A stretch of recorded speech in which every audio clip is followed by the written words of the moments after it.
neste ano, completando 10 anos, com muito orgulho.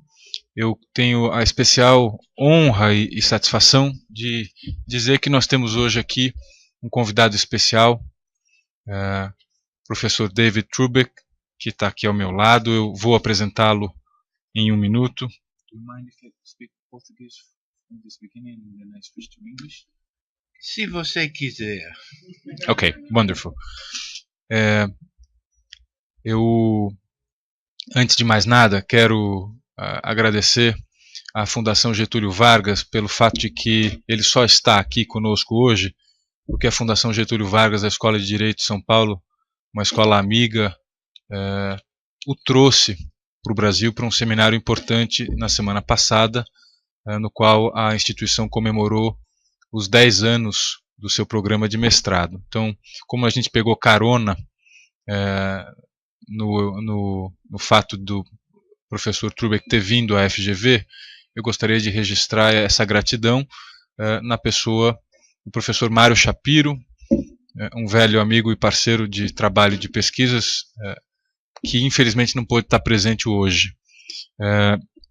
Professor David Trubek, que muitos de vocês certamente conhecem, Vos Bascom Professor of Law e Dean de International Studies emérito na Universidade de Wisconsin-Madison e também é um Senior Research Fellow na Harvard Law School. Professor David Trubek tem uma longa história acadêmica que inclui o Brasil. Alguns amigos dele dizem que é uma paixão pelo Brasil. Ele pode nos falar um pouco sobre a relação que ele tem com o Brasil ao longo dessa nossa conversa no dia de hoje. Mas o professor David Trubek escreveu e pesquisou sobre inúmeros e diversos temas ao longo da sua carreira acadêmica, entre os quais direito internacional e comparado, direito e desenvolvimento, direitos humanos, mudanças na profissão e no ensino jurídico, globalização dos sistemas jurídicos, teoria jurídica crítica, sociologia do direito e por aí vai.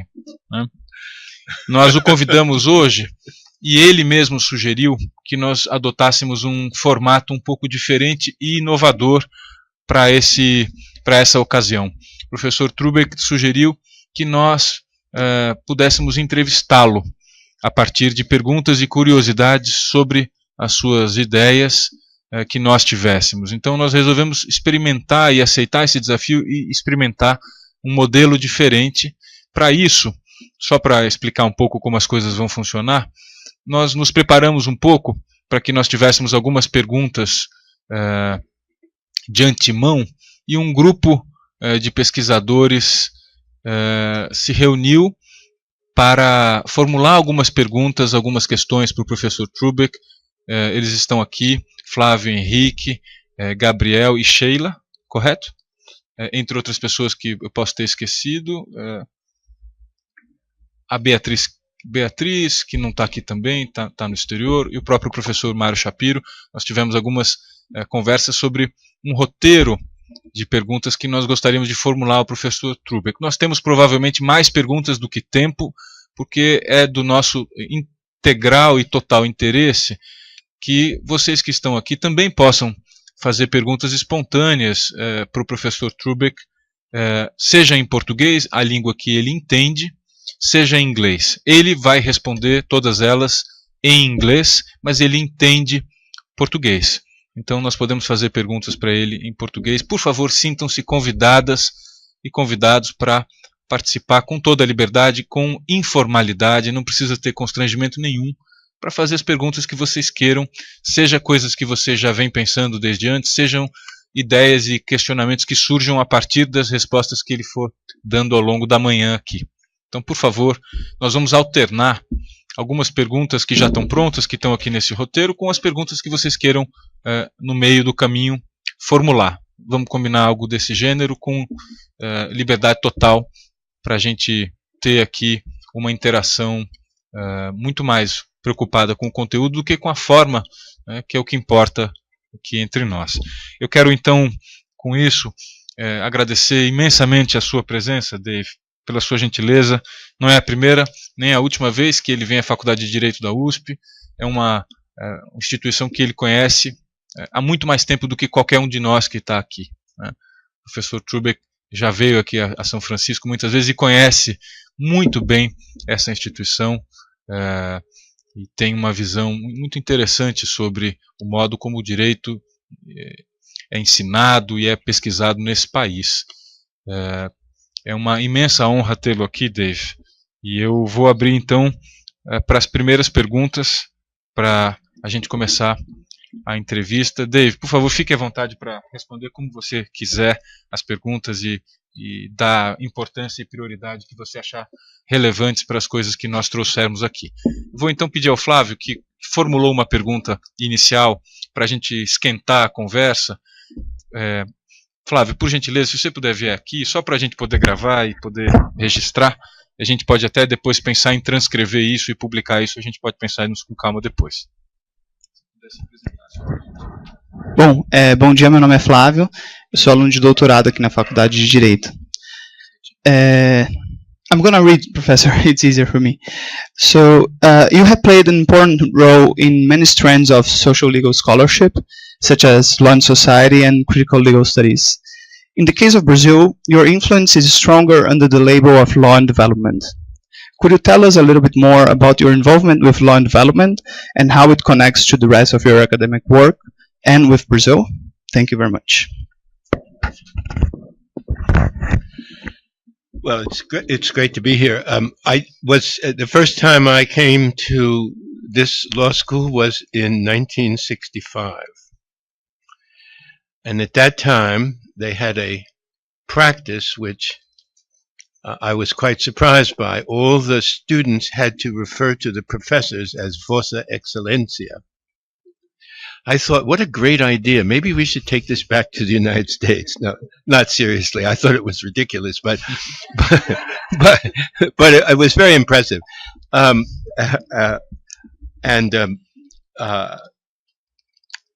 actually, that sort of is a way to go into the answer to the question.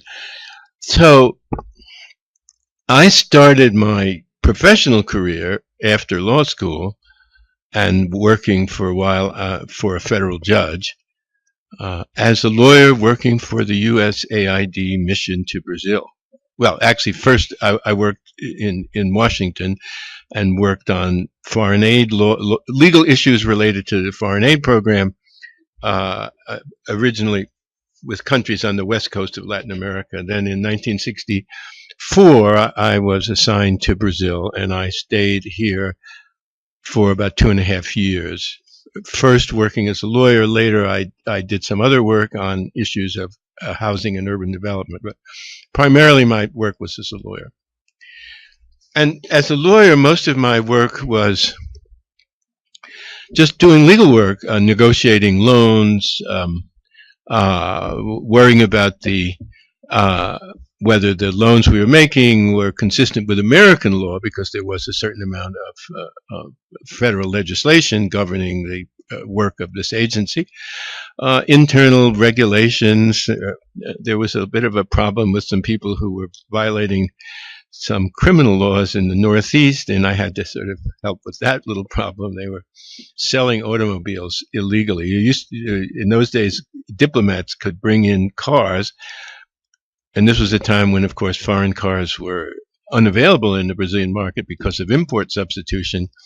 And some of these people up there, they weren't diplomats, they were technical people, were selling the cars illegally. So there was a little bit of everything.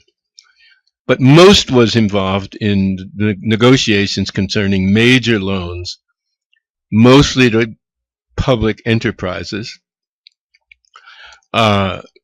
what was then called the Companhia de Vale de Rio Doce, to FINEP. We actually made a $15 million loan to help create FINEP at the time, and so on and so forth. And also major loans to basically general loans to the Brazilian government to support the budget, which were negotiated with the Ministry of Finance primarily. We made loans to Sudani. I met Celso Furtado when I was negotiating a loan with Sudani. So I'm a young lawyer, recently, not too long out of law school, and I'm in this gigantic foreign aid mission that was spending about $300 million a year, which in those days would be like $2.5 billion in today's dollars. And everybody was doing something called development, because it was an agency for international development. So obviously we had, whatever we did was development. And there was an agricultural development office that was helping develop agriculture, an industrial development, educational development. But there was no legal development office. And there was nothing in the doctrine of this agency or any other foreign aid agency, to my knowledge, that made law an aspect of a development strategy. Now, obviously, I decided this must be a gross error. Somebody's made some mistake. Law has to be important to development. I mean, it's important to me, so it must be important to development. But I didn't know how. I mean, so what was the relationship? Because nobody had ever told me anything about it, and in law school, nobody ever talked about this. I did learn a little international economics and a little bit of international public law, but I certainly didn't learn anything about how law related to development in the United States or anywhere else. It turns out, in retrospect, there were a few people in the United States who had been writing about this, but they never reached it wasn't something taught in law schools. All right, so here I am. And I feel inferior because all these other people have a development, something and development, agriculture and development, and business and development, political development, administrative development, and I don't have a development, so I have to find one, right? So I could hold up my head in the staff meetings. Well, I'm being a little humorous, but actually that's the way I felt. But what was it? I don't know. What was it? So I started talking to people.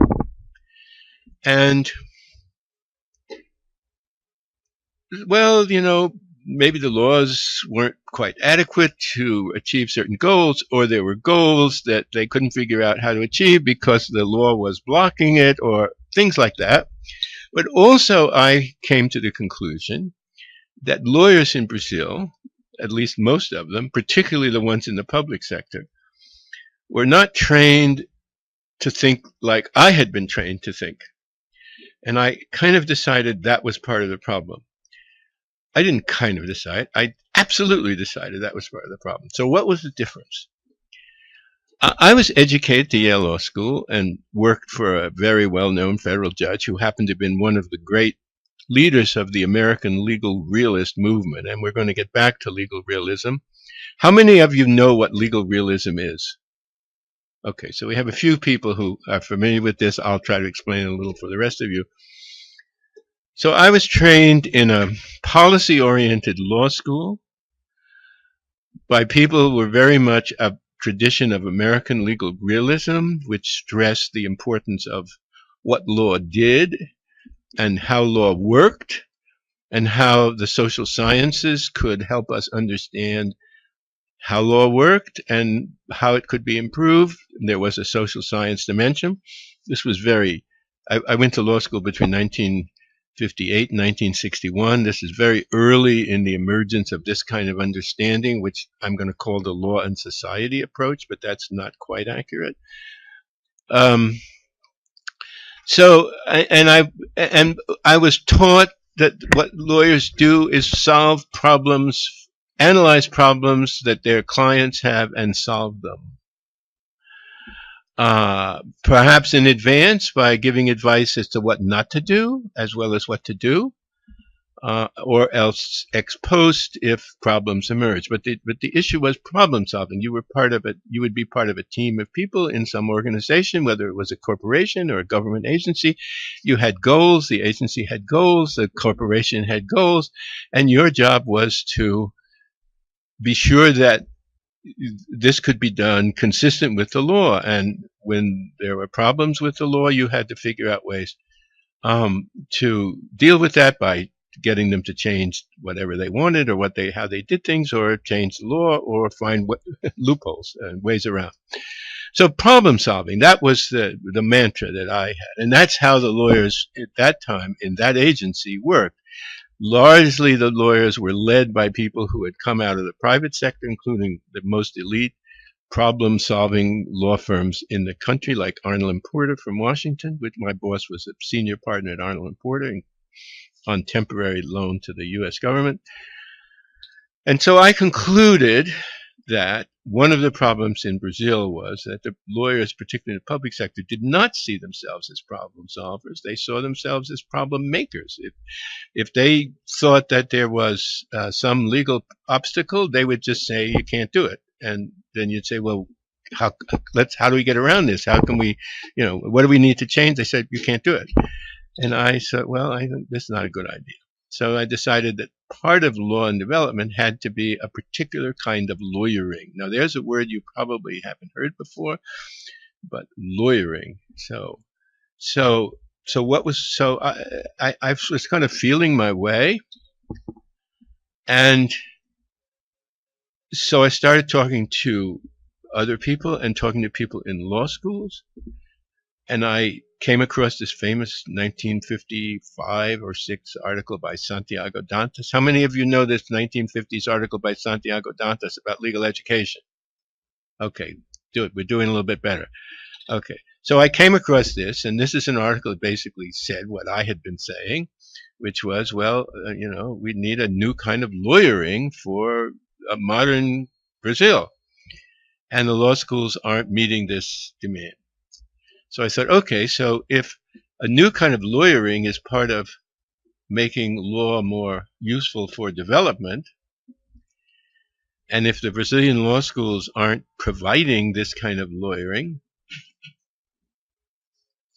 maybe the solution, maybe the law and development should be about reforming the law schools. But also, since as an American lawyer, I thought, well, law schools should be centers of research and reform. Not only could they train the new lawyers, but they could, a new kind of lawyer, but they could also be centers where research on how to solve legal problems and how to change the laws and how to deal with problems that needed legal solutions, that could be another thing that law schools should do. So one could imagine that the law schools would help define the developmental needs of the law. So when I thought of law and development, it wasn't some body of knowledge, since there was absolutely no body of knowledge that you could think about. I didn't think of it as a kind of academic practice. I thought of it as an engagement in a country with a set of issues, and in a pragmatic fashion, trying to do problem solving and learning how to understand the situation and make suggestions for reform. Okay, so that was just my naive beginning, but we still felt maybe there was something grander. Maybe we should have something a little broader. But by then I had moved from the government. Well, so wait a minute. So I helped found this center called CEPED, Centro de Estudos y Pesquisas no Ensino do Direito, about which a lot is written, and if you look up my website, you can find an article about it, which was an experiment with trying to find a better way to train lawyers, and was interdisciplinary. It was problem-oriented. It involved new methods of teaching, which had been tried out in some Brazilian law schools, but not on a major scale. It was influenced to some degree by contact with American law schools and American law professors, a couple of whom spent some time there. But the idea for these ideas came very much out of some of the leading Brazilian law offices, particularly the law office of the Rio Light, where most of the professors had some connection.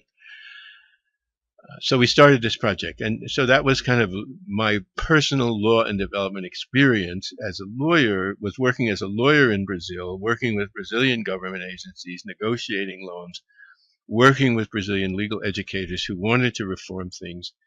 That was law and development as I understood it at the time. Then I went into academic life. Well, in academic life, it's not enough. It's not enough. You have to have theories and stuff like that and empirical data. And I thought, oh my God, how am I going to do this? Where do I get the theory? You go and look in the books and you find law and development. Where is it? Not there. Under here? No, nothing down there.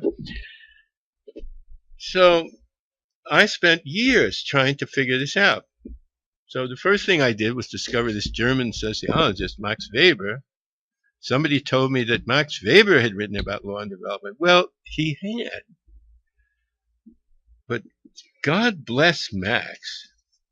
First place, what he'd written about the issues of law and development was A, not finished, so it was a draft that was left at his death. Secondly, it wasn't located in one place. There were fragments of thoughts about this issue spread throughout a massive oeuvre. I don't read German, so I was forced to rely on English translations. And what he was concerned about was not how you would develop countries like Brazil or India or the things that we were thinking about. He was trying to explain why capitalism began first in Europe rather than China or India or any other place, and how law was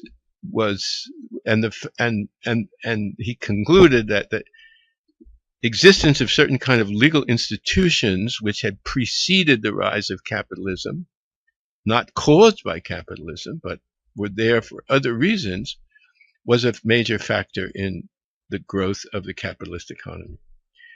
He said that. Then someplace else he said, well, maybe that isn't really true, but, and I'm not really sure. So this is kind of tough, because there it is. And then I found a University of Wisconsin legal historian who'd written a book about the role of law in the development of the Wisconsin lumber industry, which was about this thick. Now that's a lot of book about the lumber industry. And I lumbered through it. And so there were there were the sources I had. An American legal historian who just gave long lists of, okay, they had these mortgages that were really good, and then they passed these laws about who owned to clarify the owning of the forests and whatever, blah, blah, blah, for hundreds of pages.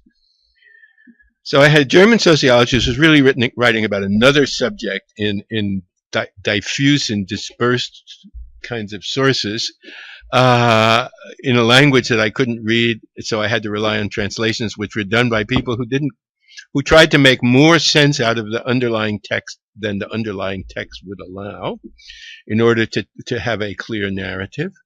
Come in, it's really great in here. We're having fun. You can sit in the front and you'll get the real word. So there it was. I'm struggling with trying to figure this out. Now, of course, all the time, I'm still dialoguing with Brazil. So somebody says to me, well, the way to really develop law and development is to do empirical work. Empirical work. Was I trained to do empirical work? Of course not. What was I trained to be? I was trained to be either a state bureaucrat or a corporate lawyer. That's what law school in those days was for. That were your choices. Or an academic. But in those days, we weren't trained as academics. If we got very good grades and we wanted to become academics, they might hire us, but there was no training that was any different than was given to people who wanted to be bureaucrats or corporate lawyers, particularly corporate lawyers, or public interest lawyers, but that wasn't as important in my day as it became later. So I said, okay, I'll do empirical research. how do you do empirical research? I don't know. You go and talk to people, I guess. I don't know. What do I know? And so I decided, because when I was in the embassy, working here, the Capital Markets Law of 1965 had been passed. This was a law that was trying to build a domestic capital market, of which Brazil didn't really have one. And by a capital market, I mean an equities market, or a bond market. But at this point, the focus was on the equities market. So they passed this very ambitious law, which, of course, was one of those laws, aspirational laws. It wasn't a law to regulate an existing industry. It was a law to try to make an industry, which was basically a short-term credit industry, turn into a long-term equity industry. That was what the law was about. And it didn't work very well. And then subsequently, they tried to use a lot of tax incentives to get people to and by the way, this book is, there was a Portuguese book and an English article, and the Portuguese book is available. It was reissued by FGV a couple of years ago. The English article is on my website, so if you wanted either of those, but they're all legal history now. It's all history, but it's important because it's part of my understanding. So so I get some money. There was a foundation that supported law and development research. It's just been created called the International Legal Center. So I get some money. I drag my family down to Rio, and I think, okay, I'm going to start talking to people. Now, having been the lawyer for the embassy and having met with all the top officials of the military government, economic officials, not that I never met a general. I saw some from a distance, but I never met one. But I talked to Octavio Bulhões, and I talked to Roberto Campos, and I talked to all sorts of other people. So I could walk in the door and talk to the people who had written all these laws or had dreamed up these ideas, which was really helpful. And then I could try to talk to people who were trying to make them work and so on. So talk. But I had no system, because I didn't know anything. I didn't keep good records. I had a wonderful research assistant who had just finished a year studying at Berkeley and who came from a family that was very well connected in the banking and financial world. So he could open doors that I couldn't open, even though he was relatively young. He later became the head of CVM. So, Jorge Hilario Gouveia Vieira.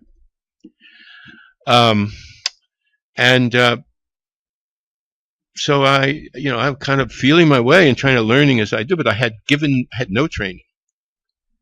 But this was law and development. Here I was learning about how some laws were passed in Brazil. I learned enough about the theory of financial development. There was a whole theory of financial development. I studied that. Am I talking too long? No. Okay. All right. Then I learned a lot about corporate law, securities law, because it's basically securities law, about which I had taken one course in law school, but didn't know very much. Not even one course. It was just a sub-part of corporate law.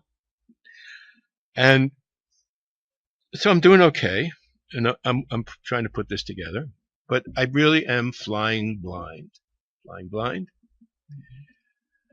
Okay, so I'll tell you a story. It was one of my favorite stories. Okay, so Jorge Hilario Gouveia Vieira, father was a senator. They owned Tintas. They owned some big oil company in the south. So these weren't poor people, and they belonged to the Country Club of Rio. The Country Club of Rio. You know this unbelievably fancy club right on the beach in Ipanema. This is a seriously fancy place. Okay, so that's part of the story. So, and it's where the financial and business elite go. This is important to understand this, right? That's where they go for the weekend to relax in Rio, if they're not in Petrópolis, in their huge country homes. So, one night, I was supposed to go and spend a day with Jorge Hilario and his family at the country club. But the day before, I'd gone to a meeting of American graduate students who were doing research in Rio that had been organized by a Yale professor who I knew. And these were all people doing PhDs, and they had been trained to do research. They had taken courses on methodology. They had taken courses on surveys. They had taken courses on how you do interviews. They had a whole methodology training. They had written detailed research proposals showing the blah, blah, blah. And there was one woman who was studying the role of middle-class Brazilians in Afro-Brazilian religion, okay? So Afro-Brazilian religion, candomblé, right? Candomblé. And then she would go around to all the terreiros, right? That's what they call the place where she'd go to the terreiros, and she would observe. And what she was interested in was, okay, so is this a religion just of the lower class, just of blacks, or are there whites and middle class also participating? And there were, in fact, and she was doing a study, and then she wanted to know why, and so on and so forth. And she had talked about the 30 terreiros that she'd been to. My wife was with me. She's listening to this. And so the next day we go to the country club, and we're sitting there by the swimming pool. And there were all these wealthy Brazilian bankers and businessmen hanging around, some of whom I know because I've interviewed them or I'm going to interview them. And Louise, my wife, says to me, Dave, that woman had this very elaborate methodology, and she'd already been to 30 terreiros.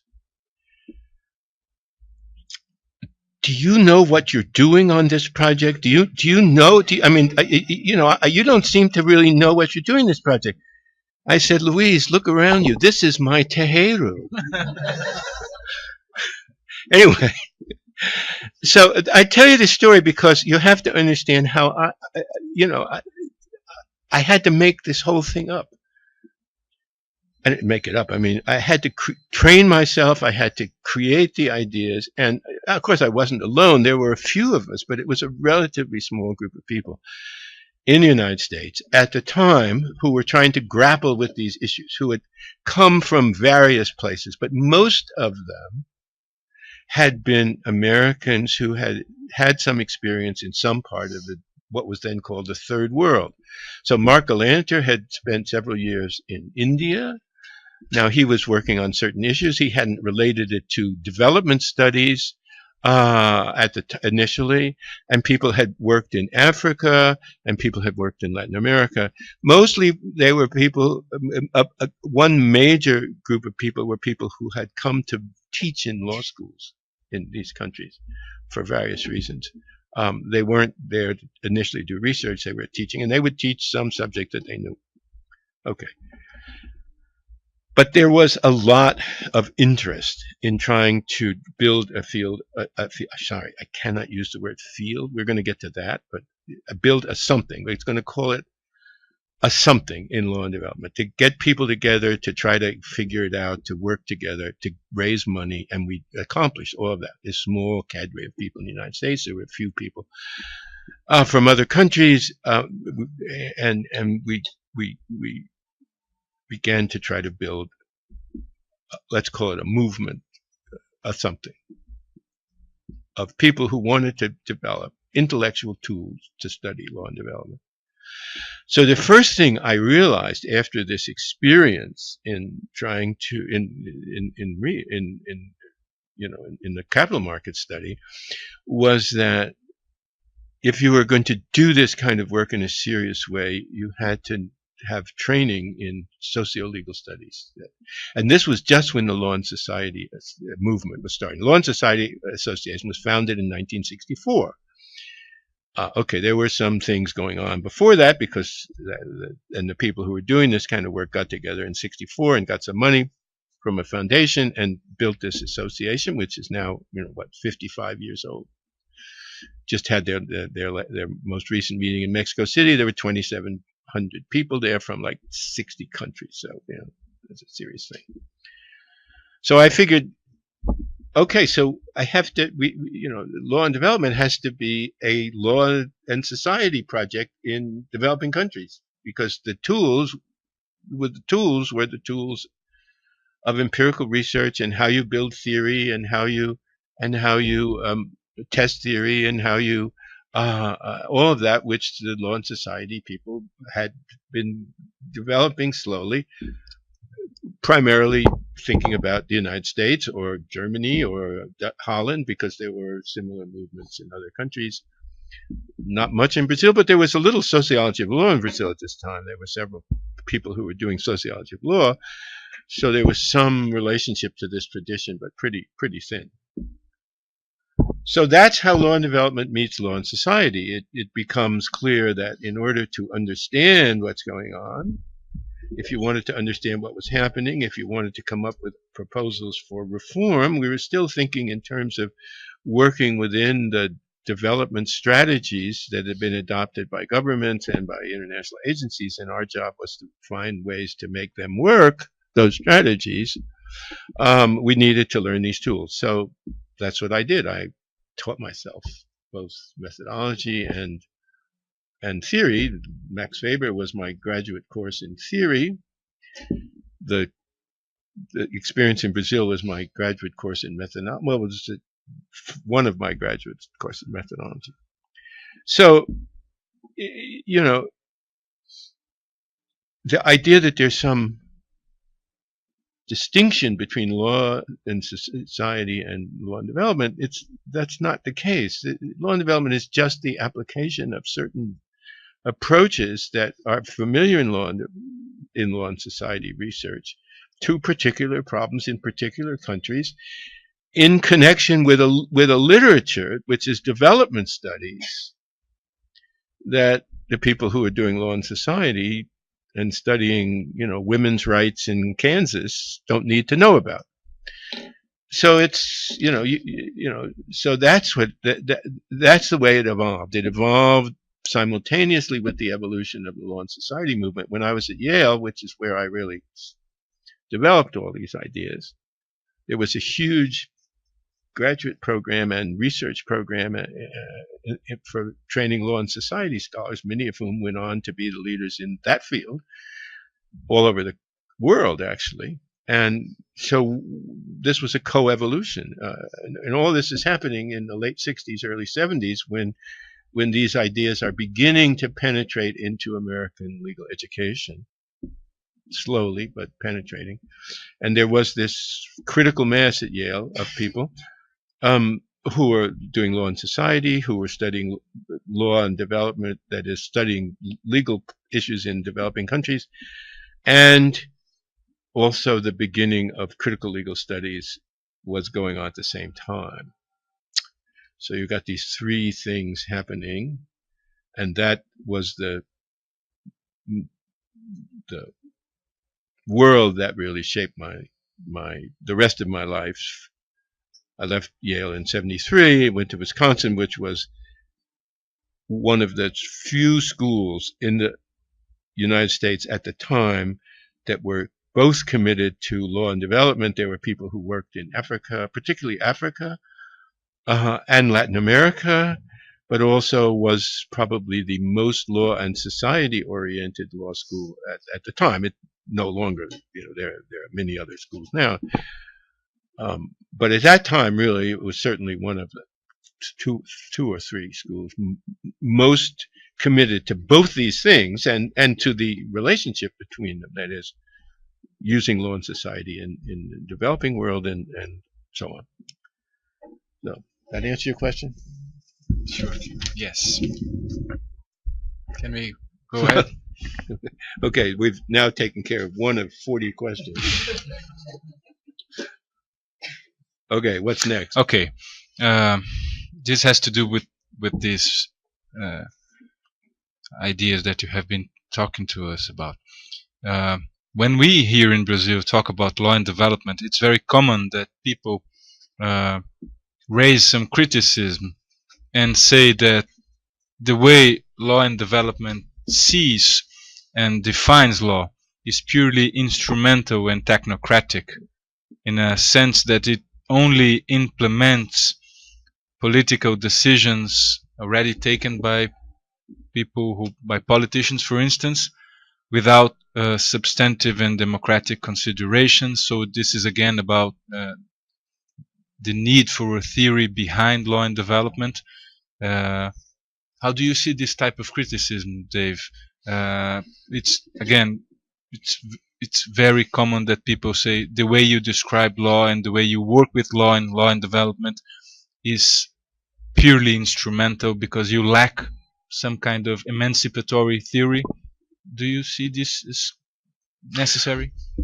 I think that what do I know about people who write about law and call themselves law and development in Brazil? I mean, that doesn't describe you. It doesn't describe Mario. So, you know, maybe there are people, but I think that I'm very nervous about the word theory.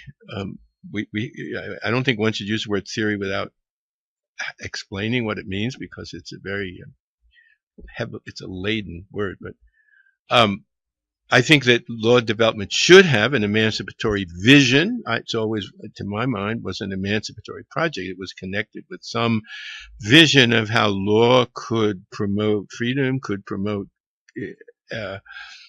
economic growth, and promote equity all at the same time. One of the great lessons we learned was that it's not, you know, you have to be very self-conscious about what you're doing in order to be sure that what you do contributes to all or most of those goals. I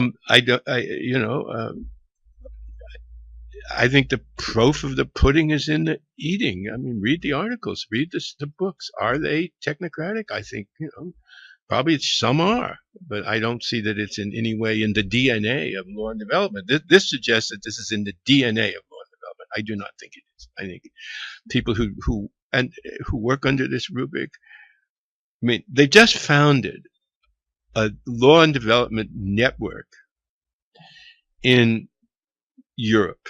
I mean, literally last week. Well, actually, it was formally announced at the end of September.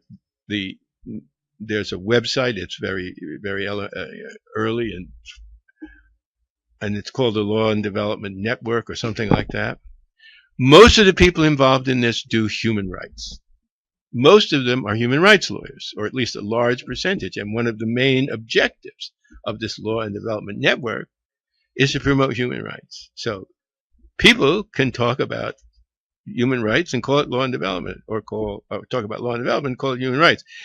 So I don't see any necessary, you know, if you use the word, it doesn't necessarily bring with it technocratic instrumental fascism, which is what they're suggesting. Now, there was a particular moment in Brazilian history when there was a criticism of the CPED project along those lines. This early law and development initiative in Brazil in the 60s and early 70s. And there was something to that. And I wrote about that. I was worried about that because it was possible that you could fall into this. But I don't see that it's in the DNA. I don't think it's a necessary feature of doing what we've called law and development. It's certainly lots of people who operate under that rubric are far from technocratic instrumentalists. I see in this kind of criticism residual elements of Brazilian formalism. And I think that since I think law and development is legal realism in the tropics, I think they're really concerned with denouncing a whole vision of law that is now widespread in much of the world, and which is at odds with some of the more formalistic visions of law that exist in Brazil and many countries.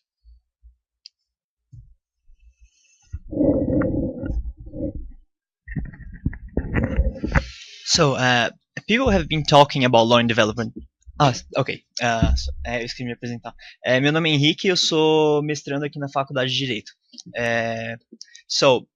For the next question, people have been talking about law and development for some decades now, and studies labeled under it have come to encompass a wide variety of issues, from from traditional economic to social and democratic ones. So things like industrial policy, trade law, investment law, human rights, gender equality, democratic participation, and so on.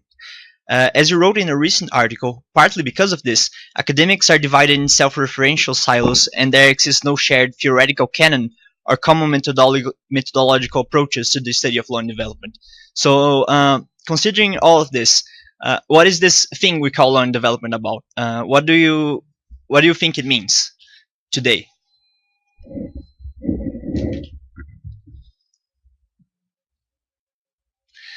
Yeah. So this is all true. I mean, what I said in this article, which was published in the Toronto Law Journal a couple of years ago, and which was the basis of the talk that I gave last week, and I know Enrique was there, and I'm sure some of the other people were there. There's no question that lots of things that are going on that involve the application of a socio-legal approach and an emancipatory vision to the study of law in developing countries, as well as a problem-oriented and problem-solving approach, and that this is done under many rubrics. And I think the list you have here is taken, it's pretty much the same as the list that there's a few differences, but anyway, it doesn't matter. So there are these different areas, and it is true that there isn't there may not be enough dialogue between the human rights people and the trade and investment law people, for example. So I happen to do both. Right now I'm doing trade and investment law. You can't necessarily do all this at once, but I've done, let's see what I've done. So I've done human rights, I've done trade law, I've done industrial policy. I've not done gender equality, but I'm all in favor of it. But democratic participation hasn't been a topic that I've focused on, but it's been implicit. So I've done a lot of these things. And I am concerned that the structure of academic life and north-south academic relations can put people in silos where the human rights people don't know what's going on in other they're not it's not a field, so it can't have a subfield, in other things that fall within this broad domain of studying law using socio-legal methods in developing countries. So it would be nice if there was more dialogue, there more interaction, and I think that where the rubber meets the road is the law schools in the developing countries, because all the specializations that are studying Brazil are relevant to some field or cátedra in a Brazilian law school. So if there's work on human rights in Brazil, if there's work on trade and investment law in Brazil, if there's work on gender issues in Brazil, all of which, we had studies of all these issues and many others by Brazilian scholars, and drawing to some degree on foreign research, drawing in their own research, drawing on the work of other Brazilians. Okay, and quite a few of this work, a certain amount of this work is influenced by some of these specializations and by people who have at least been in the silos, the north-south silos. But if they meet in the law school, maybe over lunch, and the trade and investment people say, well, this is what I'm working on, and the human rights people say, well, this is what I'm working on, and you say, well, what's one got to do with the other? And maybe you overcome some of this. So I think the place where the meeting occurs should be in the law schools of the countries where the work is either done, or on which country people are doing the research, even if they come from other parts of the world. So should you use law and development? If it works, use it. If it doesn't work, forget it. So FGV now, they're going to have a doctorate. They have to have a name for it. It has to have some kind of defined field. They're going to call it law and development, but they're going to try to finesse the idea as to where the boundaries are, because one of the problems with the use of this term in Brazil is it seems to be that instead of breaking down boundaries, which was the original idea of the term, it seems to be creating boundaries, or other people are trying to corral it like cattle, right? And let's get these law and development people over there, and they can do their empirical stuff, and we're going to do the grand theory over here, where we will read the grand theorists and Kelsen and Schmelson and Welson and Belson. And these people will be grubbing around in the dirt of empiricism, and they will learn nothing because they do not know about Kelsen and Schmelson and Welson. All right. So don't let it create boundaries. Think of it as, and if it doesn't work, call it something else. Call it Chipuchicaba. What do I care? Okay. Next question.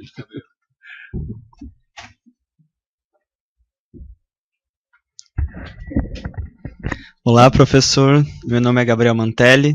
Eu me formei aqui na faculdade e estou no mestrado agora lá na Fundação Getúlio Vargas. Eu vou fazer a pergunta número 7, se o senhor quiser, number 7, se o senhor quiser acompanhar aqui. Eu falo em português para facilitar para a plateia. Não tem problema. É uma pergunta mais do âmbito ambiental para a gente trocar um pouquinho de temática. Desde a Rio+20 do Acordo de Paris, parece que nada tem mudado no âmbito das questões ambientais. E aí a gente pode pensar no exemplo da China e dos Estados Unidos.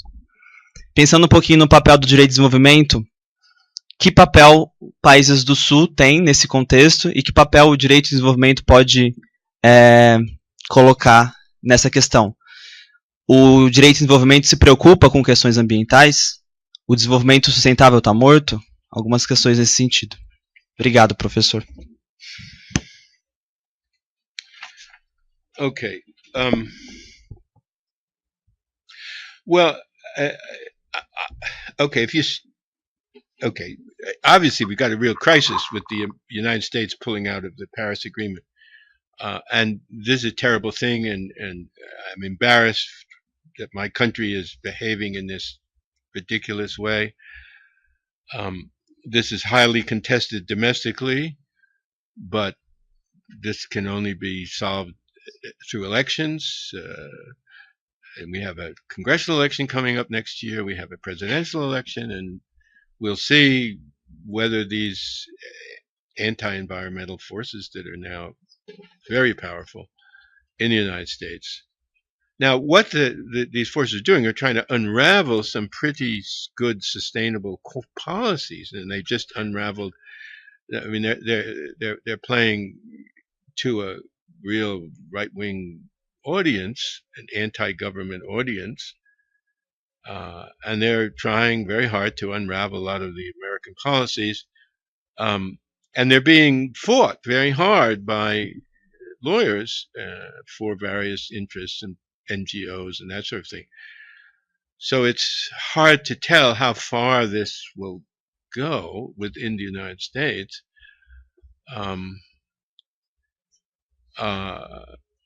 But it's a bad thing. It's a bad thing that's happening. And the American legal profession has stood up to challenge a lot of these changes. A lot of them are done through administrative rulings that may not be legitimate, and so there are lawsuits going on all over the country about the issues in the coal industry.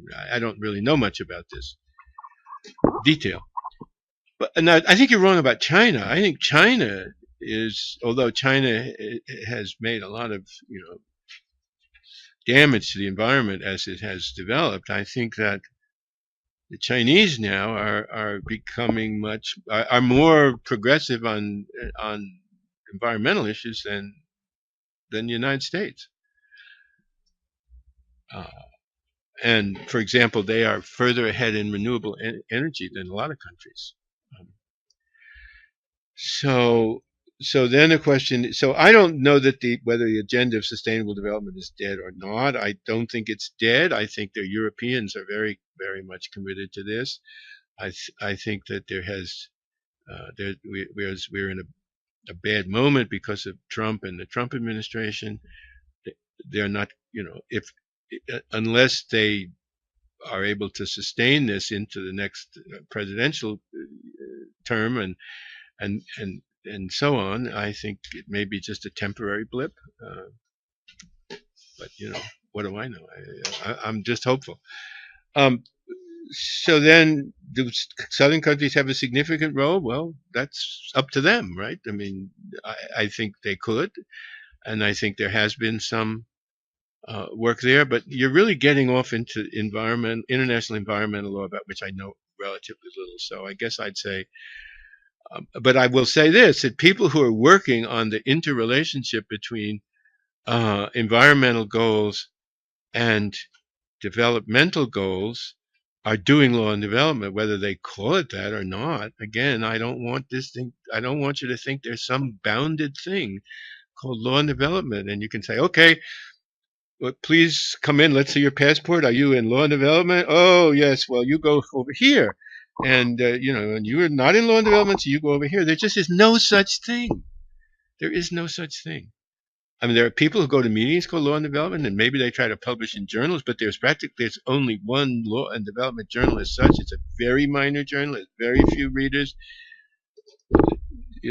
Now this thing is going on in Europe. I don't know. Maybe this will be something. Maybe it won't. I mean, it just happened last week. I can't assess it.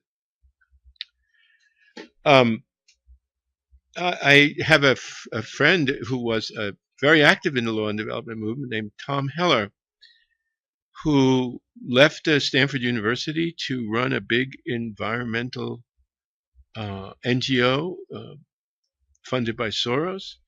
And they're trying to work on development policy up front. In other words, their idea is, rather than trying to directly regulate existing, they're in favor of, they want to improve the regulation of existing industrial and other practices in order to make them more sustainable, but they think that it's probably also good and maybe even better to work with countries to think through new development strategies that are more environmentally friendly. So up front, and these would have legal as well as policy dimensions.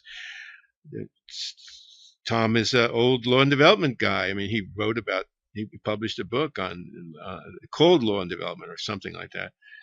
So I think that, but this is also the question of the silo. So, I think the environmental people who work on developing countries and are interested in law, that's law and development, even if they don't talk to the human rights people or the industrial policy people or trade investment people. I mean, I'm the official law and development guru. I can say whatever. If I say it's law and development, it's law and development, right? And who's going to question it? So I say it's all law and development, and that takes care of that. Okay? On to the next. By the way, I'm retiring from this job soon, so this may be my last speech as official law and development guru, which I appointed myself to. I want you to know that. So since I appointed myself, then I can announce my retirement. Now, somebody says that gurus like saints can't retire, but the Pope retired, so why can't I? Obrigado, David. Vamos ouvir agora a Sheila e depois a gente abre para uma rodada da plateia, por favor. Ai, desculpa. Hello, Professor. My name's Sheila, and I'm a master's student at FGV. Our question is the question number 8, with some small modification. One of the main critiques to law and development ideas is the ethnocentric aspect related to certain approaches, like the use of northern or developed countries' legal instruments as models to developing countries. Here in Latin America, new social movements like the indigenous and anti-globalization ones are debating not development itself, but alternatives to development. What do you think about these movements and the ideas behind them? And should law and development discuss alternatives to development? Thank you. I really can't answer. I saw this question, and I think it's a good question, but I'd like to ask you to follow up a little, because I don't know what people mean by alternatives to development. What is that? I mean, getting poorer, going back to the jungle. I mean, what are we talking about? I'm being a little facetious, but I think one of the main things is that the idea of development itself, it's something that is constructed from the North, and that it comes from a vision of the world that is not necessarily shared by everyone in the South. And so the idea of development itself is already a construction that is imposed, and that alternatives to development should not be focused on whether we have better economic conditions, but if we're living better lives, whether it's in a poor situation or not, but at least it relates to the vision that we have of our world, if I could explain more or less. well, at first was I think there is some. I mean, certainly historically, the idea of development was formed to a significant degree in the North. I agree with that. The idea of development, when I first got involved, was very much economic, and it was about growth, and it was very much oriented toward growth, and it was, and this was shared by the left and the right, by the East and the West. After all, they had law and development in the Soviet Union. In fact, that's what the Soviet Union was, some huge law and development thing, in a way, right? Some huge state enterprise organized through law and terror to build an industrial society and have rapid economic growth, which did come in handy when the Germans invaded, that they had done this. But that's a footnote. Okay. But the idea of development has changed tremendously in the worlds that I inhabit. You have human development, you have development as capabilities, you have many ideas which do not put economic growth as the sole or even primary objective. So if the alternatives are to all current visions present in the North about development, then I don't know what they would be. And I think a lot of what these critics are articulating has already been taken on by at least some intellectuals and movements and NGOs and agencies. For example, the UNDP is the United Nations Development Program. It is focused more on human development than it is on economic growth. So it may be that the critique is broader than this, but if so, I think you need to explain a little further. Now, are some of the people who work on law and development still looking primarily at how law can play a role in facilitating economic growth? Absolutely. But it's not universal. I don't think it's the majority anymore. And, I just offer as evidence the fact that the most recent institutional move in law and development is created by a bunch of people who are basically human rights lawyers. So that's my answer to that. Now, there's another part of the question which wasn't in the written thing, and which I want to be sure I understand. There's a problem about the whole concept of development. There's also a problem about you mentioned the transplantation of laws from the North. I mean, that's old hat. I mean, that is, even the World Bank has learned that doesn't necessarily work, and that's saying a lot. So I think that the war against transplants, if we can think of it that way, the war against transplants has not been completely won, partly because,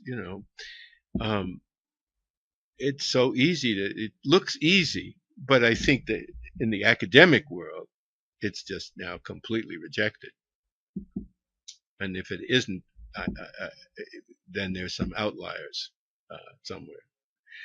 which doesn't mean that you can't learn from law in the North. But I've written a whole article, again, on my website somewhere, in which I argue that if you want to study other countries' experience, if you're a developing country, Brazil or India or something,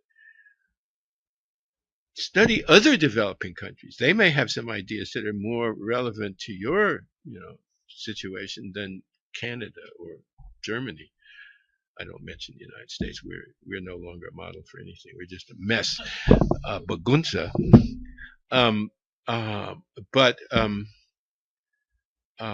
That turns out to be very hard to do. Mario and I did a book on law and development among the BRICS. The idea was, this book, and this was, but this was supposed to start a whole program of interaction and research, which went nowhere. It turns out that it's not easy to get people interested in other countries that have different languages, different economic histories, different legal systems, even though they may have similar per capita incomes and similar problems. It's not easy, and it's easier to get political scientists and economists to do this than lawyers, because the lawyers, and at the same time, it's much easier to go to Colombia and and learn about the United States, because it's no jet lag and north south, and then so this idea of trying to what we called horizontal learning, while it has been used in some areas, in law it's just not worked. If somebody gave me $1 million, I could make it work, but they gave me 20,000. So there you go. Did I answer your question? Okay. Next. Estamos abertos, por favor. Se puder fazer a gentileza de vir até aqui, se apresentar aí. Yeah. Não tem nenhuma necessidade. Should I use the microphone? Yeah, por causa do recording. Professor Trubek, my name is Vinicius. I am honored to say I have first seen you 10 years ago in Japan, in Fukuoka, Kyushu University. I was a master's student back then with a lot more hair than I have right now. So it's a pleasure to meet you again. Well, I'm doing my master's degree right now at USP, at this university, and I'm studying. I will try to say that I'm doing a little bit of pragmatic research in law and development. Actually, I'm studying the reconstruction of law in Cambodia, of the Cambodian state, and the work that Japan has been doing in Cambodia. They have been, just introduction, they have been there for 20 years trying to build their civil code and their civil procedure code. They started with the enactment of the laws and all the projects went so on. So they have been working inside the Ministry of Justice in Cambodia for 20 years. And I say judges, lawyers, professors, and everyone. So they drafted it and now they're implementing it. And I'm using law and development as the basis for this research. And well, I see I'm also using a dialogue with neo-institutionalism with Douglas North and Eleanor Ostrom. And I see a lot of critique about legal cooperation projects, that has been taking place in the past. And most of the critique that she has mentioned here, and you have mentioned in the answer to her, is saying that they have not worked as they used to be one-size-fits-all approach, transplants, and so on, and all the critique that has been taking place for the last 40 or 50 years, as from the Second World War, as from the formalism school. So nowadays, I ask a question: is there a current best practice for international legal cooperation?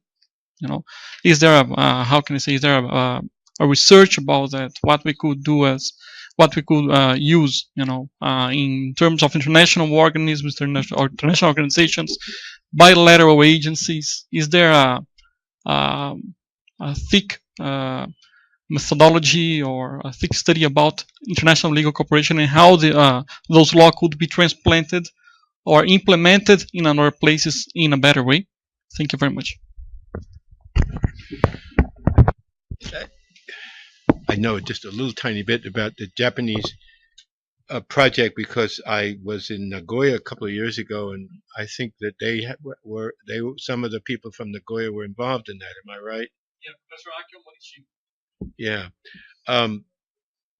And of course, Cambodia is a kind of unusual case because it had this colonial legal system, and then that was completely destroyed, and then there was nothing, and it was this huge vacuum, which is, say, different than, say, trying to import American securities law to Brazil, where you already had a whole elaborate legal tradition, legal culture.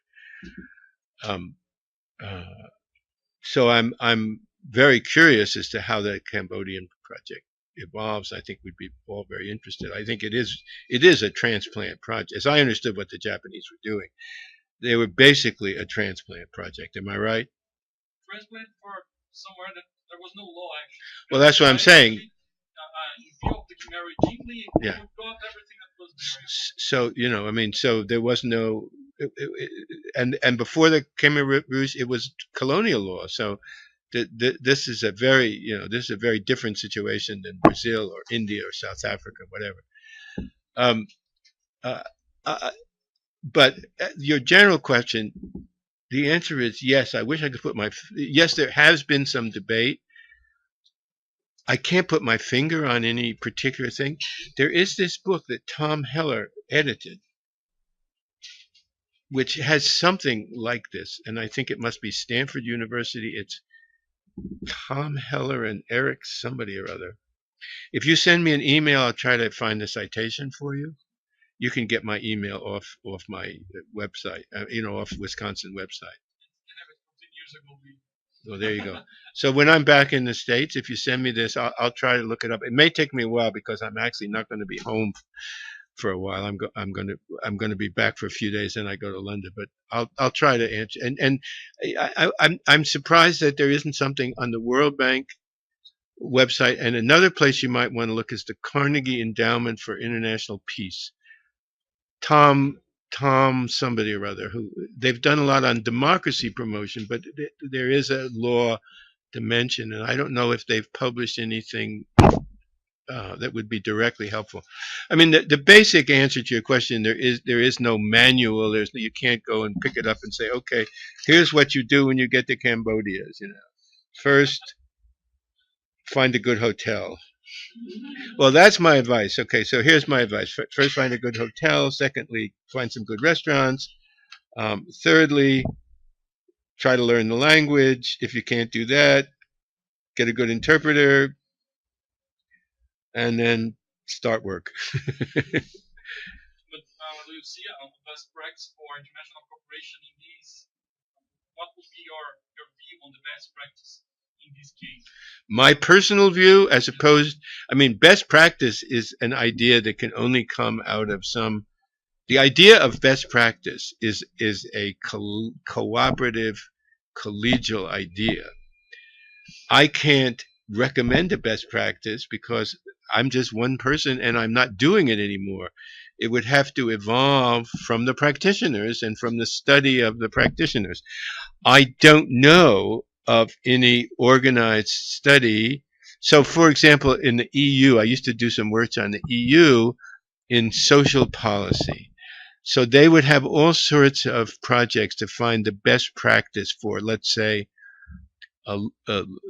government labor offices, labor market offices that would help and they would study the Finnish case, and they'd study the UK case and the Spanish case, and then the EU would announce that, we think that the Finnish labor office that's a best practice. We recommend that you look at this. I know of no such thing about, no such study of, basically foreign assistance in law. There should be such a thing. It's conceivable that there is such a thing, but if there is, I don't know about it. Now, there's some discussion of some of these issues in this book that Heller edited. The only bibliographic reference that comes immediately to mind. My own view, personal view, is, humility is the best practice. The second best practice is don't do it all and let them do it. But in Cambodia, you couldn't do that, right? I mean, you don't have any choice. If you want Cambodia to have some kind of a legal system, you're going to have to help them, because they can't just sit there and invent a legal system, and their ability to go and import it for themselves is limited. And so I certainly am in favor of such intervention if it's done with humility and care, and without the idea that you just pick up pieces of the legal system in Nagoya and ship them down to Cambodia and stick them in, but that the Japanese legal system could be a useful guide. I think in a case like that, yes.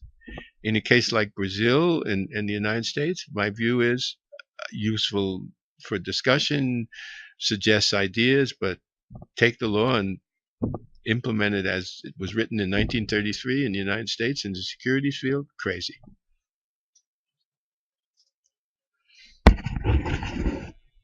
Okay, next question.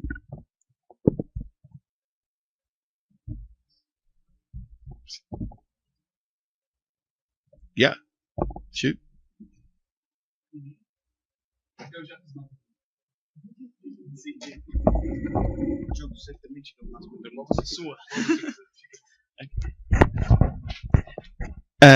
David, I'm gonna ask you in Portuguese because I think it's important. O que você recomendaria, a pergunta 11, o que você recomendaria para um estudante de graduação ou de pós-graduação que se sente frustrado e desapontado com o que a gente poderia considerar um ambiente formalista e muito doutrinário na educação e na pesquisa jurídica no Brasil? Eu acho que isso dialoga muito com uma questão que a gente se coloca muito aqui na faculdade, né? Então acho que seria interessante ouvir um pouco suas ideias sobre isso. Muito obrigado. Psychotherapy?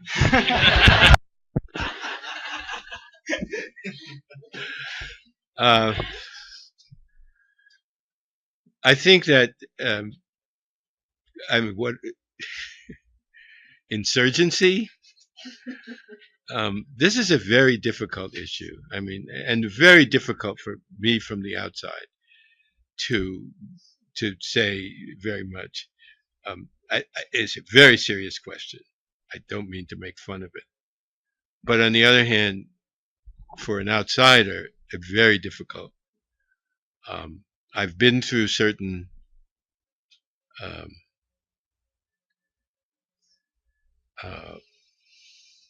critical movements in American legal education, and I know that organized efforts to critique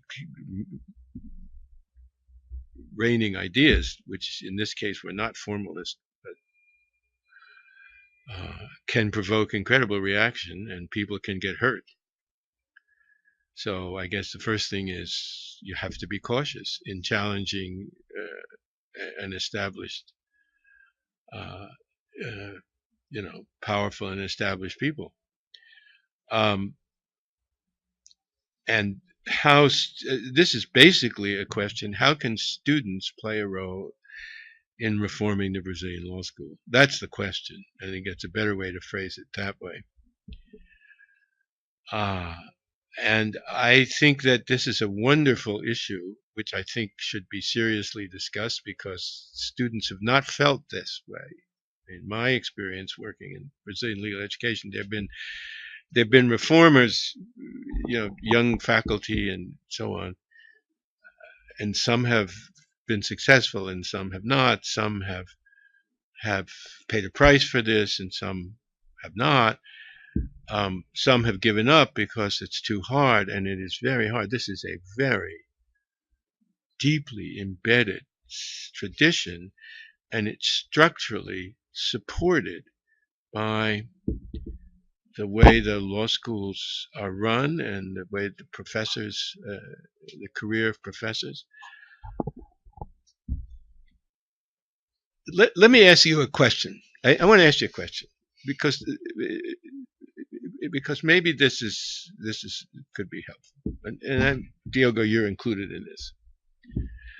Okay, so let's juxtapose two things. First, most of the law professors in Brazil to this day are practicing lawyers or government officials who teach part of the time, right? 2, the teaching to this day, despite Santiago Dantas and many things following him, tends to be formalistic. What was the other word you used? Doctrinal.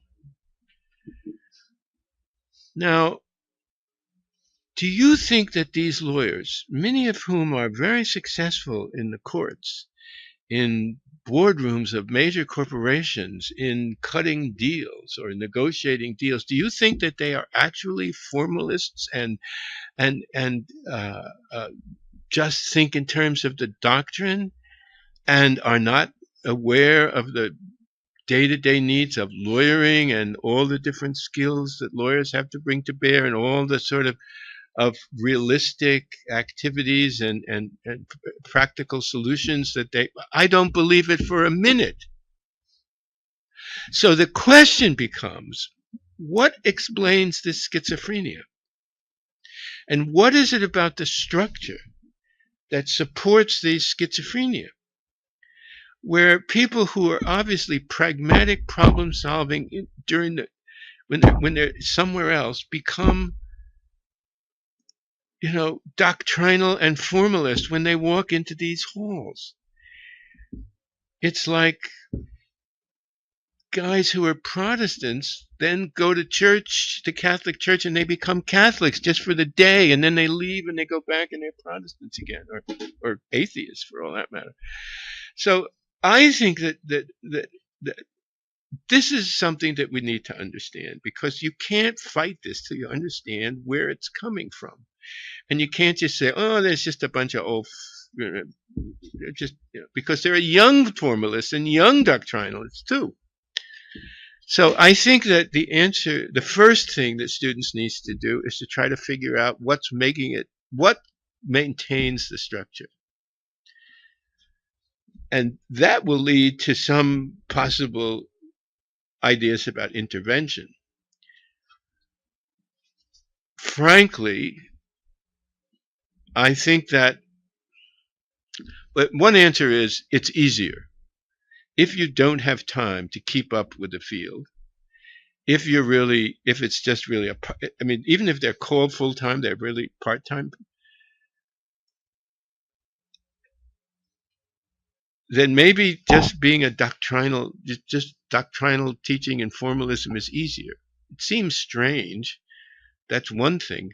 Maybe, it's because they don't want to rethink what they were taught. And it's just, that is it something to do with the part-time? Is it something to do with their understanding of the difference between being a professor and a lawyer? So I don't understand this. It has occurred to me just in the last few years or so that this would be a great research project. You'd need psychologists and sociologists, because I think that the story about the persistence of this in Brazil,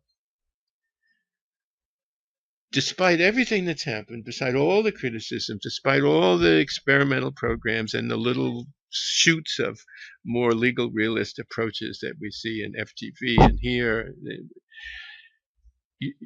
these are little islands in a sea of formalism. And it isn't the second-rate law schools. This is everywhere, and So I think that students should be thinking about this. I can't tell you what the strategies are for a student role here.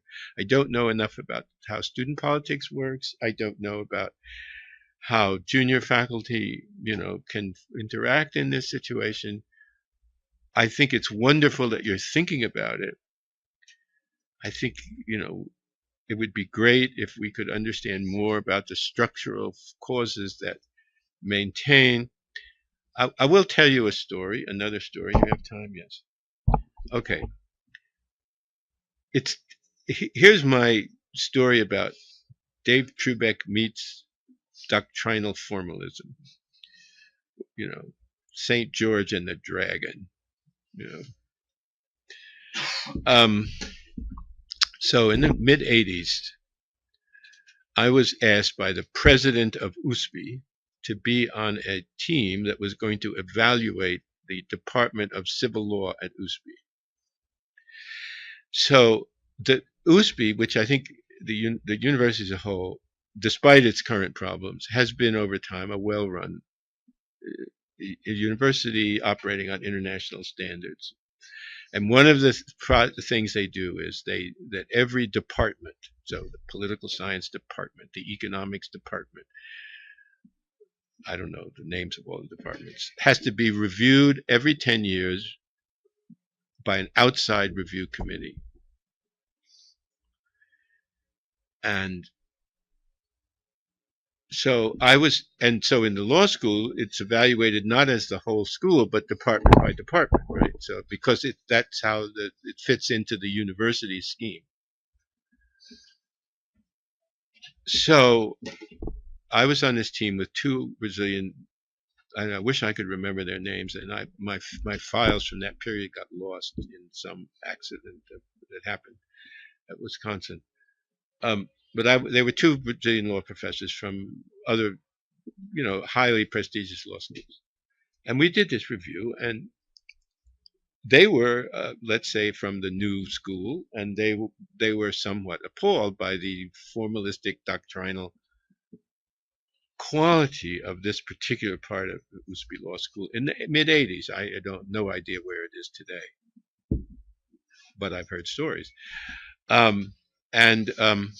So we basically were very critical, and we did not give this department a very high mark. And we explained that, in modern day, they were not keeping up with new developments and new jurisprudential approaches and we didn't, it wasn't about the United States, it was about Europe, because it's a very Europe-oriented department, right? And a Europe-oriented field as well, it should be, obviously. So we weren't trying to say, you should be like the United States, but we said, what about new things that are going on in Europe? And we went and saw the dean, I can't remember what his name was. And he said to us, I don't care about you guys. I don't care about this review. I don't care about the university. We're the best law school in the country. We must be number one. Our department must be top, must deserve top grades. You're all wrong. Threw away the report. Well, that's a structure. That's a structure. So where does it come from? I leave it to you to figure it out. Diogo can talk about that too. Next question. Yeah.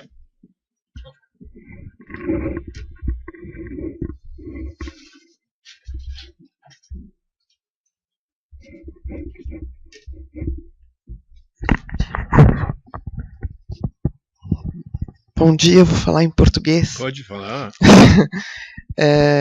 Meu nome é Márcia Semer, eu sou doutoranda aqui na faculdade e eu sou advogada pública, public lawyer, e sou procuradora aqui do estado de São Paulo. E o que eu queria perguntar é sobre como você vê a importância da burocracia e da burocracia jurídica para o desenvolvimento do país. Quer dizer, nós atuamos como advogada pública, eu atuo junto ao Poder Executivo, o poder, vamos dizer assim, prioritariamente responsável pela realização de políticas públicas e pragmaticamente, a nossa atuação com a formulação, modelagem, enfim, de políticas públicas, ela é quase inexistente, mas deveria ser maior. Então, eu queria, então, sua manifestação sobre a importância, enfim, da burocracia para o desenvolvimento e para a formulação das políticas públicas, principalmente no que se refere à burocracia jurídica. Desculpe, mas você diz que alguma coisa é inexistente, mas eu não... É muito pequena. Mas o que é pequeno? A participação na formulação não, mas na modelagem, na implementação, enfim, das políticas públicas. Em que tipo de política pública? Todas, nós atuamos junto ao Poder Executivo, junto a todas as secretarias. Habitação, educação, trabalho, enfim, toda a gama de atividades do Poder Executivo está abrangida pela atividade da advocacia pública. Mas, efetivamente, a advocacia pública, na interação com o administrador, ela acaba desempenhando muito pouco essa tarefa de ajudar na formulação jurídica das políticas públicas. Qual é o papel do seu equipe e os advogados que trabalham dentro dos ministérios e departamentos? Então, nossa função é de assessoria e consultoria de toda a administração pública. No âmbito da União, quem faz isso são os advogados da União, são advogados públicos concursados. No âmbito dos estados, os procuradores do estado, também concursados. E no município, embora não seja constitucional, mas na maioria, em muitos municípios, nós temos procuradorias ou advogados públicos concursados atuando junto à administração. Eu estou tendo a minha pergunta é a seguinte. Por exemplo, eu não conheço o nível estadual aqui, mas eu tenho alguma informação sobre, por exemplo, Anatel, no nível federal. Sim. E fiz um estudo que já foi publicado recentemente sobre o papel dos advogados fora de Anatel e dentro de Anatel em desenvolvimento nas programas e novas iniciativas do Anatel.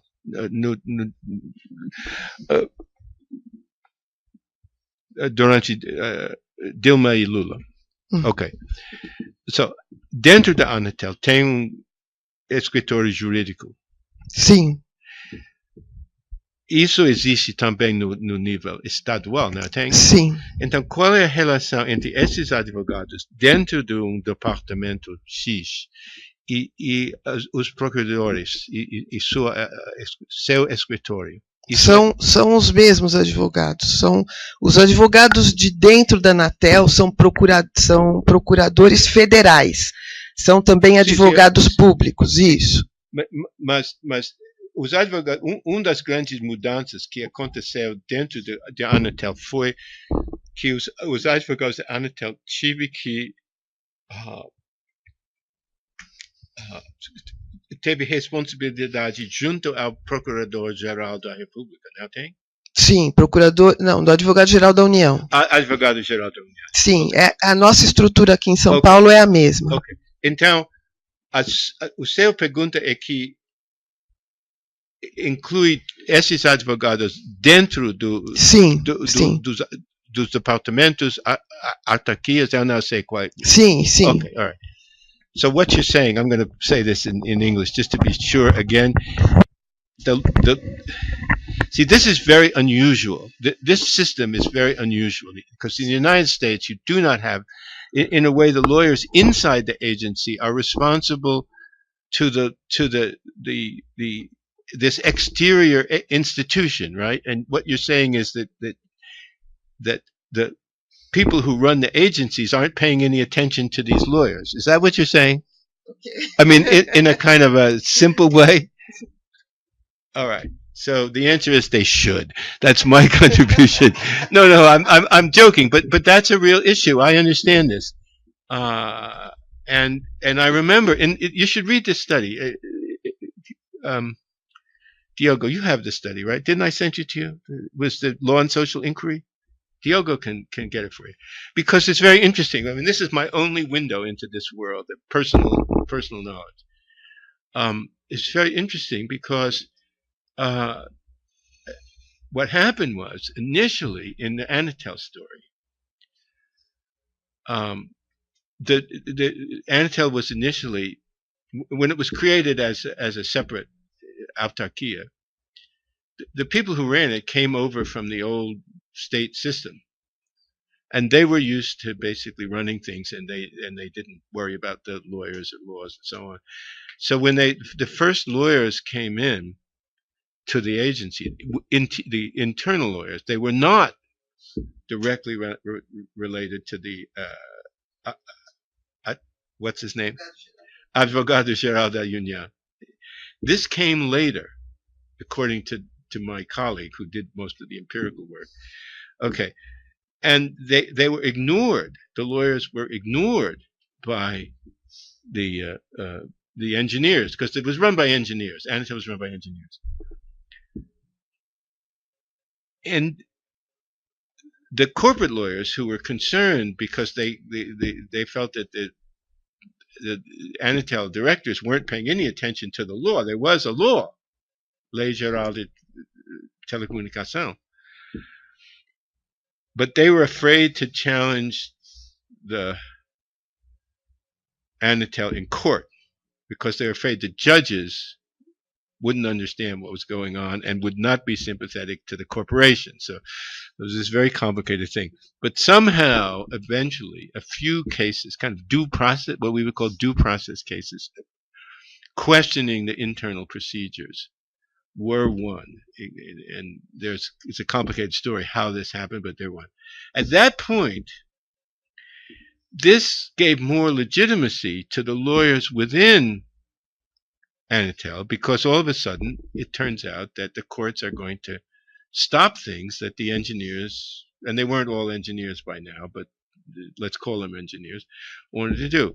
So essentially what happened was the judiciary and the lawyers inside were playing a kind of role to control the administration. And of course, in this case, the lawyers for the corporations were allies, and because they wanted to get the Anatel to follow the law more seriously. And then at some point, and I don't know why, these lawyers were then, the internal lawyers had to report to the Advogado Geral da União, at which point they were less under the control of the administrators of the agency. You see what I mean? Because they had this external responsibility. And this, according to the study that I wrote, which must be right because my name is on it, but I didn't do any of the empirical research, so I have to completely trust my co-author, Fabio Sai Silva. This led to a greater legalization of the procedures, for better or worse, but it did make a difference in the way that Anatel worked. So maybe there's a lesson there. I mean, maybe there are ways that the judiciary can strengthen the hand of the Procuradoria. I don't know. It's a thought, anyway. Yeah. Is that good? That answer the question? Okay.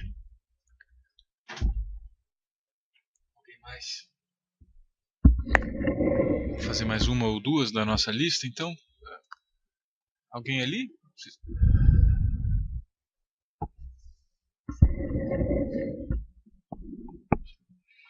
So Flavio was talking just now about legal formalism in Brazil and the problems it creates. But I wanted to ask about the United States and your experience there, because you also had to grapple with legal formalism in the United States as one of the first scholars there who, as a part of the first wave of scholars there who tried to use empirical methods and was part of the creation of the law and society approach. I mean, there were the legal realists before, but not exactly law and society as we know it today. So I wanted to ask you, what were the biggest hardships and challenges you and your colleagues faced when you tried using this empirical and social sciences approach to the study of law? in the United States? Well, whatever we fought against, and it was a struggle. There were struggles, I should say. It wasn't formalist. It wasn't really formalist. It was a kind of liberal legalism, we called it. And so it was legalistic, it was liberal, but it was more sort of, I don't know what word to use for it. It certainly wasn't formalist, but it was not tied to a kind of interdisciplinary vision. I think the first thing you have to understand about law and society is that a major part of the law and society movement was to look at law from the outside. It wasn't law. It's not law. In other words, you do a study of how you step outside and you study how the law is working. So although it has now become built into what people understand to be the law and what law schools do and teach and so on and research, at the time Law and Society was formed, it was more thought of as an outside thing, something that would study the law from the outside, be different from the law. But that didn't, and so that created tension because people said, okay, you guys just think you're better than we are because you know how to count things. And there was a kind of dismissive stuff that would always happen when something new came up. So the people who weren't doing this, but we did not encounter the kind of resistance that your question suggested. I do not feel it was a huge struggle. Now, for much of my career, I was at Wisconsin, which was very receptive. The whole law school was receptive. They'd accepted the idea that this is just basically a part of law, is understanding how it works or doesn't work, and that social science tools could be used to develop that understanding, but it would be studies that were about the law and its operation and would be fed back into the legal order in some sort of way of correcting error and so on and so forth. So I think that the biggest problem initially was money and time, because empirical work takes much more time than doctrinal work, usually. And if you are going to try to meet certain social science standards, often, it's very expensive. And the law schools did not have the tradition or the financing to support this. So there was resistance, not on some ideological basis necessarily, or some, theoretical basis, but just, that'd be fine, but we can't afford it. And part of the problem was in the 60s, there was a lot of money floating around. Government money, foundation money, and so when the law and development movement started in the United States, there was enough money to do things, but it wasn't permanent. It wasn't built into the budgets of law schools. It was what we call soft money. And when this money dried up, and the money for law and development was part of this. In other words, the 60s was a time when there was just a lot of money pouring in to try to make law schools, law teaching, law research, and the law more effective and more liberal. Because most of the money was supporting things like civil rights law, property law, those things. By the 70s, a lot of this money was gone. The government had shifted, the foundations had shifted. So there was a real problem of sustaining a relatively expensive approach that was, not built into the core of our law schools. Since a lot of law and society work is done not by lawyers and not in law schools, but in political science departments, sociology departments, and anthropology departments, they were a little bit better off because their departments were committed. This was what their discipline was an empirical discipline. So they had set themselves up this way. This has all changed now in the United States, and it's changed for one, not because budgets have gotten so big, but they have grown. Although we're now in a very bad time for American legal education, and budgets are shrinking in a lot of places. But new technologies of data analysis and new sources of big data have made it possible to do things that are at a much lower cost than some of the grand empirical studies. I once ran a study for the Department of Justice of civil litigation. I have a whole career that's got nothing to do with law and development. I did a study of civil litigation in American federal courts. And one of the questions that we asked was, we interviewed people to find out whether, if they had a problem that could be taken to court, did they go to court? And if they didn't go to court, why didn't they? And if they did, why did they? And in order to do this, and we developed this pyramid. So at the bottom are what we would call harms. People have been harmed, not necessarily physically, but they have something. And then, do they then blame somebody? Do they say, "Oh yes, I've been harmed"? First, they have to realize that it's a harm. So maybe in a fraud, you're defrauded, but you don't know it and you can't name it. But then once you name it, okay, I've been defrauded. Then do you blame somebody? Well, probably you blame the person who cheated you. So, okay, blaming. But then do you go to court? Well, you might go to court, but you might say, I can't win, and it's not enough money, and the lawyer's too expensive, and whatever. So, and then if you go to court, do you actually go to trial? Because in the United States, a very small percentage of cases go to trial.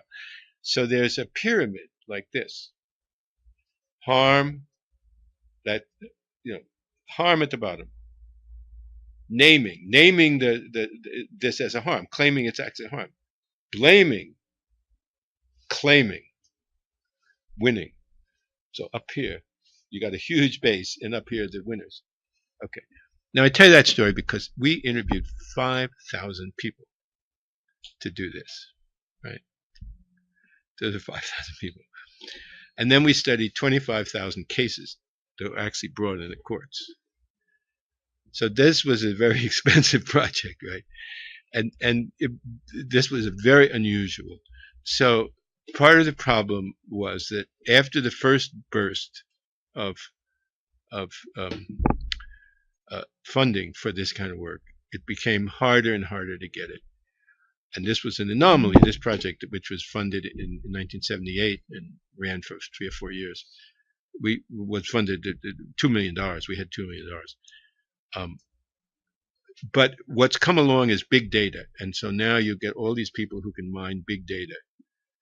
And you don't need a lot of theory, and you don't need to spend a lot of money, and you don't have to leave your office. You don't have to go and interview people. These interviews, by the way, that I mentioned were done on the phone. But we had to send teams out to 5 parts of the country to go through all the files of the cases that we were going to study. And then we had to contact the people on the phone. So I tell you that story because I think that human resources and financial resources were the initial obstacle to building a big law and society movement in the United States. But it began to take off at some point, and more people coming from the social sciences got involved in it. They tended to have resources that they could do at least small-scale empirical studies. And then big data came along, and it was possible to do things without having a huge cost. I think the cost of now, of course, that limited the kind of work you could do. And then the law schools began to take it more seriously, and they would provide support, so that you could get research grants to do empirical studies. And so now it's just common. It's just not. It's not. The law and society idea has been so embedded in American legal education, at least in the top half of the law schools, or maybe throughout that it's no longer a separate thing. Law school, legal education, law and society. Now there's still a law and society association where people from all over the world who do this sort of work, and the social scientists, who do this work, get together, and with the lawyers who are, more specially interested. But there is really a diffusion of the vision of law and the vision of methodology that law and society promoted that has diffused throughout the American legal education. I think time for one more question, if there is one. If not, we could call it a day. But I'd take one more question. Have I worn you down? No. Do we have one more question from the audience? If we don't, okay, we don't have to have a question. Oh, I'll tell you what. I will answer. Let me look here.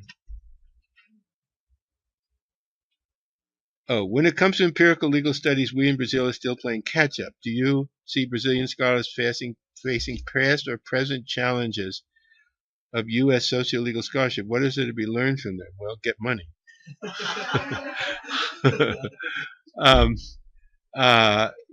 Okay, so build it into your teaching.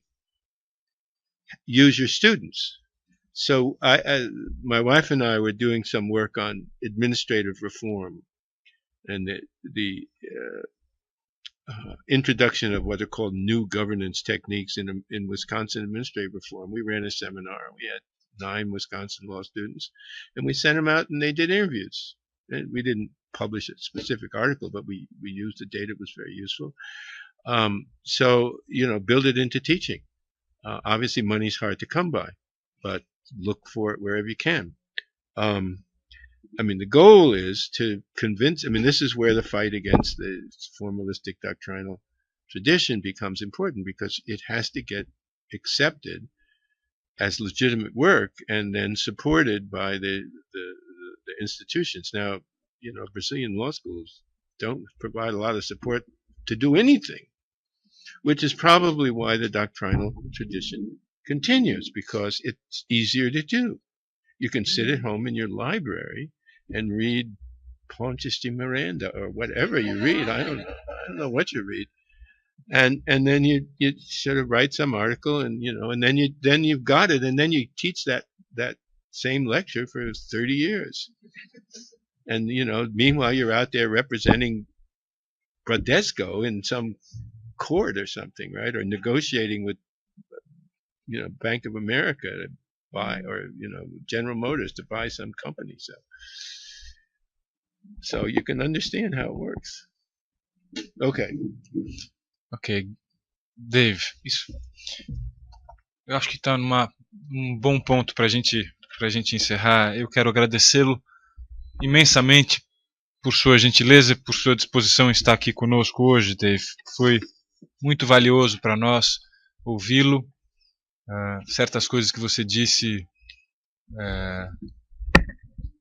fazem muito sentido para além das palavras que você usou, porque elas têm em você um impacto muito grande sobre nós. A referência que você é para a gente é imensa. Então, certas coisas que a gente já sabia e que foram confirmadas por você hoje nos fazem acreditar que algumas lutas valem a pena de serem lutadas e enfrentadas, seja com relação ao campo de estudos do direito do desenvolvimento, seja em relação ao ensino do direito e as pesquisas mais voltadas para o direito como ele é na vida real, seja no que diz respeito às dificuldades que o Brasil tem enfrentado no momento, na conjuntura difícil que nós estamos vivendo hoje. A gente não falou muito disso, mas certamente a sua participação aqui nos ajuda a enfrentar as dificuldades todas e os desafios que se põem para a nossa comunidade jurídica para além da Faculdade de Direito da USP. Então eu queria apenas registrar a nossa imensa gratidão por sua vinda, depois de vários compromissos em São Paulo ao longo da semana passada, vários eventos, várias palestras. o professor Trubek ainda teve energia para estar aqui conosco hoje, e isso para nós é motivo de muito orgulho. Dave, mais uma vez, muito obrigado. Obrigado a todos que estiveram aqui, a todos os presentes. Queria apenas me permitir fazer uma rápida propaganda. No dia 30 de outubro, nós vamos ter mais um evento, dessa vez sobre um assunto um pouco diferente, mas relacionado com novos desafios no campo da pesquisa do direito. Nós, no dia 30, teremos uma manhã inteira, um conjunto de pessoas e de temas a serem discutidos aqui no campo das fintechs e da regulação financeira de novas tecnologias. Por favor, estejam convidadas e convidados para estar aqui conosco nesse próximo evento do Grupo Direito e Políticas Públicas. Então, espero revê-las e revê-los nesse próximo encontro. Muito obrigado ao pessoal que comigo ajudou a preparar essas perguntas. Foi um prazer trabalhar com vocês, gente. Foi ótimo. Foi muito importante que a gente tenha conseguido pensar um pouco antes de fazer as perguntas para o professor Trubek. E muito obrigado a quem veio aqui e teve a iniciativa de, sem constrangimento, fazer perguntas que vieram à cabeça ao longo das respostas que